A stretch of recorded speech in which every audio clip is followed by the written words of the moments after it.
Ano kaya to? Tingnan nyo to, guys. Bunga lang siya ng malaking puno na to.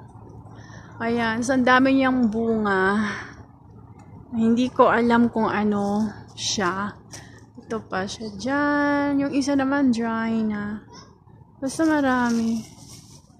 Ayan. Ang ganda. Nakaka-amaze yung mga puno-puno dito kasi may mga bunga siya. Pero hindi yata ito nakakain. Ayan. Aray!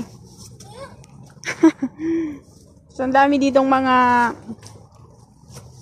for example, itong dahon na yan, Makati yan siya. Okay po. Napakakati yan pag tumama sa'yo. Tapos, meron pa naman ditong, ayan, o, diba, ang ganda. Ano siya, matinik.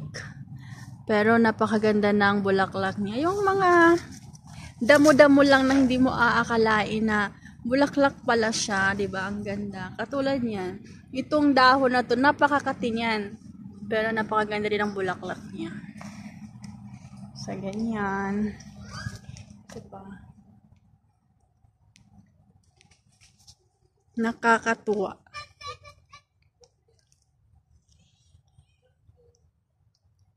Ayan pa. Tsaka ito naman, nakalimutan ko yung tawag nito sa ano na to. Yung parang yung lumilipad-lipad to eh. Parang butterfly. Parang ganon. Basta lumilipad yan siya to.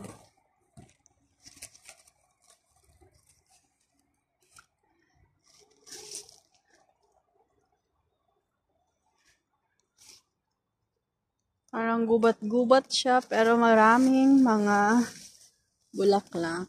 Katulad yan, ang ganda. Para siyang, ano nga ang tawag nung bulaklak na yun. Yan siya, guys. Pero wala, hindi na siya, tapos na yung pamumulaklak niya kasi dry na siya.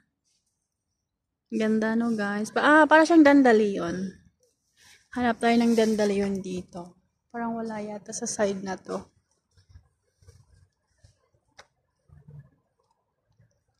Wala sa side na to. Ito naman. Ito, ang ganda rin ito, guys.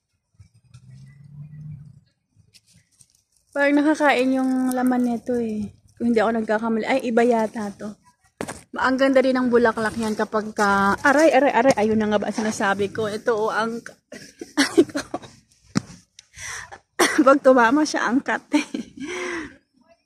Ang hapde. Ay, Diyos ko.